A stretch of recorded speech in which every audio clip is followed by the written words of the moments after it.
हमने पिछले वीडियो में पंचदेव उपासना के विषय में हमने बताए थे कि ब्रह्मा विष्णु महेश का परिचय जब तक किसी भी व्यक्ति का परिचय पूर्ण रूप से नहीं मालूम होगा तब तक उससे मिलना या पत्र व्यवहार करना या किसी प्रकार से वहां तक पहुंचना संभव नहीं है जब तक कि उस व्यक्ति का हम पूरा पता नहीं मालूम हो।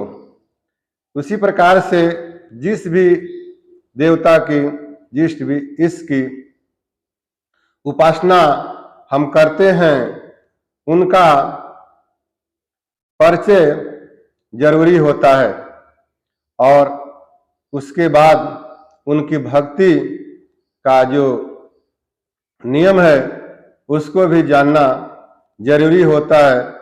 इसके विषय में संतों ने भी बताए हैं और हमारे महाराज जी सतराम बाबा भी बताते हैं कि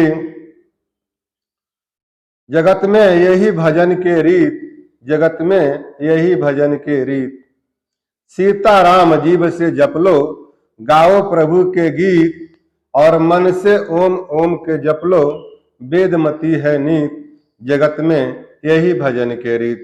यानी जब तक रीत यानी नियम नहीं जानते हैं तब तक आपको भक्ति पूर्ण रूप से नहीं हो पाता है। इसके लिए हमें जो पंचदेव उपासना में जो पुराण के सिद्धांत के अनुसार जो नियम बताए गए हैं उसमें विष्णु भगवान जो प्रधान देव हैं उनका गीत गाना, उनका नाम सीताराम जपना, उनका कथा सुनना और ठाकुर जी का पूजा करना, इसी नियम से जो भक्त उनका भक्ति करते हैं वो उनके लोक स्वर्ग लोक को जाते हैं। स्वर्ग लोक का फल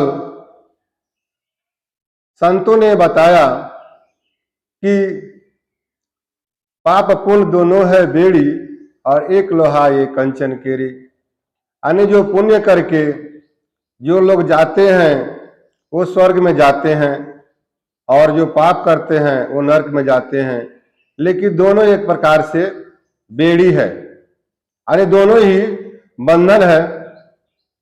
उसी प्रकार गीता में कृष्ण भगवान बताते हैं कि सभी लोगों का आयु सिर्फ एक कल्प है और जिसके लिए देवता लोग हमसे भयभीत रहते हैं, खुद ब्रह्मा जी भी हमसे भयभीत रहते हैं, इसलिए कि अवधि पूरा होने पर उस देवलोक का और भक्तों का सबको नाश हो जाता है। तो यह स्वर्ग का जो सुख है, स्वर्ग की जो प्राप्ति है, इसके सुख के विषय में भक्तों को ये मानना है कि स्वर्ग हम पा लेंगे तो हमारी मुक्ति हो जाएगी।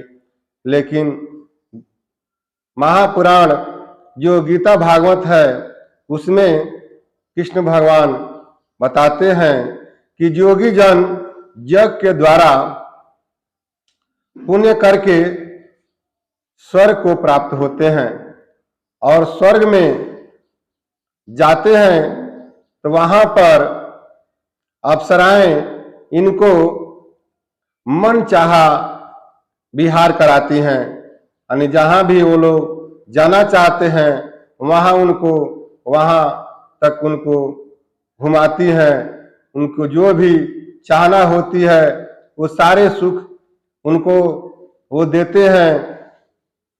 स्वर्ग का सुख भी वो भी एक विषय ही सुख है। वहां के सुख भोगते भोगते ये भक्त लोग भूल जाते हैं कि हमारा समय खत्म होने वाला है, इसका ध्यान उन लोगों को नहीं होता। और जैसे ही उनका पुण्य खत्म होता है फिर उनको वहां से ढकेल दिया जाता है। ऐसा गीता भागवत में कृष्ण भगवान ने कहा है। यह मनुष्य शरीर पा करके इतना तो फायदा है कि स्वर्ग में जाते हैं तो स्वर्ग का सुख हम भोगते हैं, लेकिन यह मनुष्य शरीर जो हम लोगों को मिला है इसका उद्देश्य ये नहीं है कि हम स्वर्ग में ही जा करके और वहां के सुख भोग करके और ये मनुष्य शरीर का नाश करा दें। यह मनुष्य शरीर तो भगवान ने दिया कि जन्म मरण से सदा के लिए छुटकारा होने के लिए, और जन्म मरण से सदा के लिए छुटकारा तो भवसागर के पार जो परम परमेश्वर, जो पार ब्रह्म, जो माया ब्रह्म जीव के जो स्वामी हैं, जब तक उनकी प्राप्ति नहीं हो जाता, जब तक सतलोक की प्राप्ति नहीं हो जाता, तब तक तो यह जीव को बहुत ही घाटा है। तो यह स्वर्ग में जाकर के और जीव फिर 84 में चला गया तो इसको बहुत ही घाटा है, लेकिन इस जीव को इसका ज्ञान न होने से यह धोखा में पड़ जाता है। जैसे संतों ने कहा है कि जल पर माने मछली और गुरु पर माने बुद्धि। आप जैसे गुरु करेंगे वैसा ही उसी के अनुसार आपकी बुद्धि, विवेक और ज्ञान बनेगा। जैसा कि साहित्य में 4 क्लास है, प्राइमरी और जूनियर हाई स्कूल है, ग्रेजुएशन है और पीएचडी भी है। तो जो प्राइमरी क्लास के जो विद्यालय में जो भी अध्यापक पढ़ाते हैं उनकी बुद्धि, उनका विवेक, और जो ग्रेजुएशन क्लास में जो पढ़ाते हैं उनके बुद्धि और विवेक में तो बहुत का अंतर है। तो हम अगर प्राइमरी वाले गुरु को पकड़ते हैं और चाहे कि हमको पूरा ज्ञान मिल जाए तो यह असंभव है, इसलिए कि उनकी जो कैपेसिटी है, उनकी जो जानकारी है, वहां तक ही वो ज्ञान करा सकते हैं। उसी प्रकार अध्यात्म में भी, धार्मिक में भी 4 तरह के गुरु और 4 तरह के क्लास भी बताए गए हैं, जिसमें कबीर साहब कहते हैं कि गुरु है 4 प्रकार के, अपने अपने ढंग, गुरु पारखी, दीपक गुरु, मलिया गुरु, गुरु भृंग। तो 4 तरह के गुरु है जो पंचदेव उपासना में जो गुरु बताते हैं उनको मलिया गुरु कहते हैं, और उनको इतना ही ज्ञान है कि पंचदेव की उपासना वह करा सकते हैं और स्वर्ग तक ही उनका पहुंच है, उन तक ज्ञान वो करा सकते हैं। उसके आगे अगर जानकारी, अगर शिक्षा ग्रहण करना है तो उनके ऊपर जो दीपक गुरु, जो वेद के जो ज्ञाता हैं उनको दीपक गुरु कहते हैं। तो दीपक गुरु के जब हम संपर्क में जब जाएंगे, वैसा गुरु करेंगे तो वेद के अनुसार जो नियम है वो वहां तक बता सकते हैं। उसी प्रकार अगर पारखी गुरु को हम अगर मिल जाते हैं तो पारखी गुरु 4 क्लास का ज्ञान वह करा सकते हैं, जिससे यह जीव सारे क्लास का ज्ञान जान करके और संशय भरम से यह रहित हो जाएगा। सतगुरु कबीर साहब ने कहा कि संशय सब जग खा गया, संशय खदे न कोई, और संशय खदे सोई जना जो शब्द विवेकी होय। जब तक शब्द का विवेक नहीं होगा तब तक इस संसार का जितना भी संशय और भ्रम है वह दूर नहीं होगा। शब्द शब्द बहु अंतरे, सार शब्द कह लीजिए। शब्द शब्द में बहुत ही अंतर होता है, तो शब्द का ही महत्व है। जब तक शब्द शब्द स्पष्ट रूप से उसका विवेक नहीं होगा तब तक उसका अर्थ भी सही नहीं लग पाता है। तो शब्द का विवेक कराने के लिए पारखी गुरु ही ऐसे गुरु हैं जो शब्द का विवेक कराते हैं। यह सत्संग की पढ़ाई भी साहित्य के पढ़ाई के अनुसार ही है। साहित्य में जो पढ़ाई होता है उसमें भी जब विद्यार्थी जब साल भर क्लास जब कर लेता है तो उसकी परीक्षा होती है, और परीक्षा में प्रश्न एक होता है लेकिन विकल्प उसमें 4 दिए होते हैं। जो सत्य तो एक ही होता है लेकिन 3 उसमें गलत होते हैं। उसमें जो विद्यार्थी अगर उस क्लास के विषय को अच्छी तरह से समझा होगा, पढ़ा होगा, उसको विवेक हुआ होगा, वह सही प्रश्न का विकल्प चुनता है।